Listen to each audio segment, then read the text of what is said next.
Hello दोस्तों, स्वागत है आप सभी का बूस स्टडी में। मैं हूं आकाश आप सभी के साथ। साथियों, आज हम एक ऐसी घटना के बारे में जानेंगे जो बहुत ही भयभीत और क्रूरता भरी थी। साथियों, हम बात कर रहे हैं जलियांवाला बाग कांड के बारे में। दोस्तों, अगर हमसे हमारे 6 मौलिक अधिकारों में से एक भी छीन लिया जाए तो कैसा लगेगा हमको। पर दोस्तों, आज हमारे पास न्याय व्यवस्था है जहां हम अपने अधिकारों के बारे में कह सकते हैं, लड़ सकते हैं। न्याय व्यवस्था हमारी मदद करती है। पर साथियों, 1919 में जो बाग कांड हुआ वो न्याय व्यवस्था में बदलाव के कारण हुआ।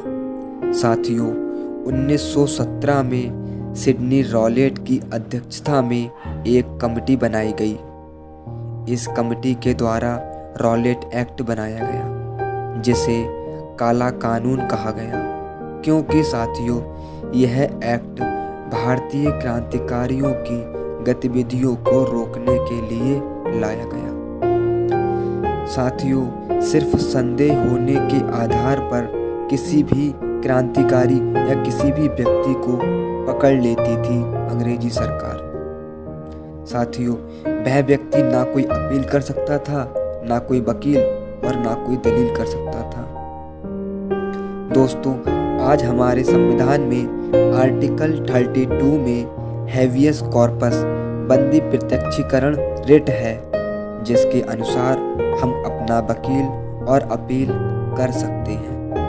पर साथियों, रॉलेट एक्ट के तहत हमारे यह अधिकार हमसे उस समय छीन लिए गए।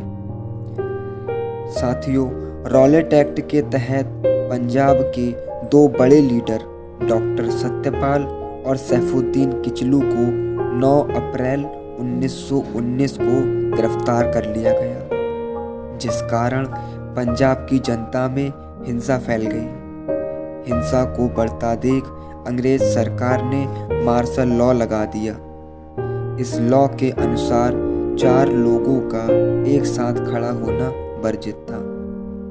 साथियों, उस समय लोग इतने पढ़े लिखे नहीं थे और ना ही सोशल मीडिया था कि कोई कांड हो जाए तो उन तक पहुंच सके। लोगों को पता ही नहीं था कि मार्शल लॉ लग चुका है। ये बात है साथियों 13 अप्रैल 1919 की। उसी दिन पंजाब में बैसाखी का दिन था और अमृतसर में बहुत बड़ा मेला लगा था। वहीं उसके बराबर में एक जलियांवाला बाग था, जहां डॉक्टर सत्यपाल और सैफुद्दीन किचलू की गिरफ्तारी का विरोध कुछ लोग शांतिपूर्वक कर रहे थे। उससे थोड़ी सी दूर पर गोल्डन टेम्पल था।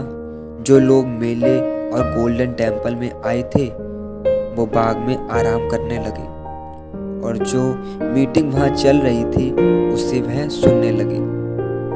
न जाने ऐसे कितने लोग थे जिन्हें पता भी नहीं था कि वहां किस बात की मीटिंग हो रही है। वो तो बस खड़े हो गए कुछ समय के लिए। पर साथियों, उन्हें क्या पता था कि वह समय उनका अंतिम समय है। साथियों, उस बाग में 5 गेट थे, जिसमें 4 हमेशा बंद ही रहते थे और उसकी दीवारें काफी ऊंची थीं। साथियों, उधर जनरल एडवर्ड हैरी डायर, जिसे जनरल डायर के नाम से भी जाना जाता है, उसने अपनी फौज के साथ मेन गेट पर आ गया। उसे देखकर जनता में भगदड़ मच गई। लोग कुछ समझ पाते तब तक डायर ने गोली चलाने के आदेश दे दिए। साथियों, 15 मिनट तक अंधाधुंध गोली चलाई गई। साथियों, डायर ने गेट के बाहर भी 2 मशीन गन रखवा दी ताकि कोई भी व्यक्ति अगर बाहर आ जाए बचकर तो उसे मार दिया जाए। साथियों, उसका पूरा प्लान था कि कोई जिंदा वापस ना जाए।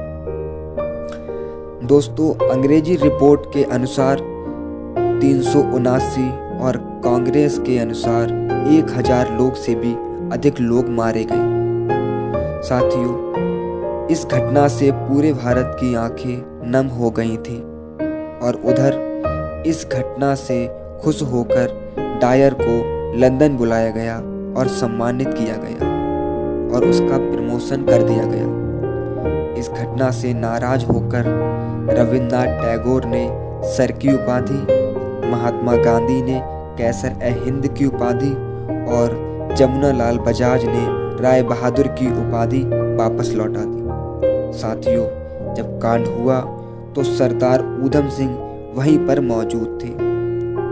साथियों, तब उनकी उम्र लगभग 12 वर्ष थी और उन्हें संकल्प लिया कि जब तक इस कांड का बदला मैं नहीं ले लेता, मैं चैन से नहीं बैठूंगा।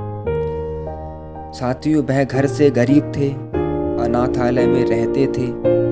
इस घटना के बाद वह लंदन चले गए और वहां छोटा मोटा कार्य करना शुरू कर दिया।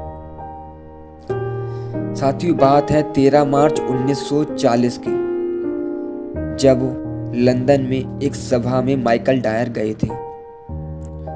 तो साथियों, उसी दिन ऊधम सिंह ने माइकल और डायर को गोली मार दी और जलियांवाला बाग कांड का बदला लिया।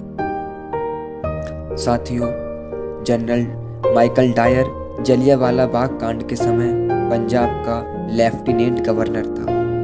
उसे मारकर उन्होंने कहा कि अब मेरा संकल्प पूरा हुआ।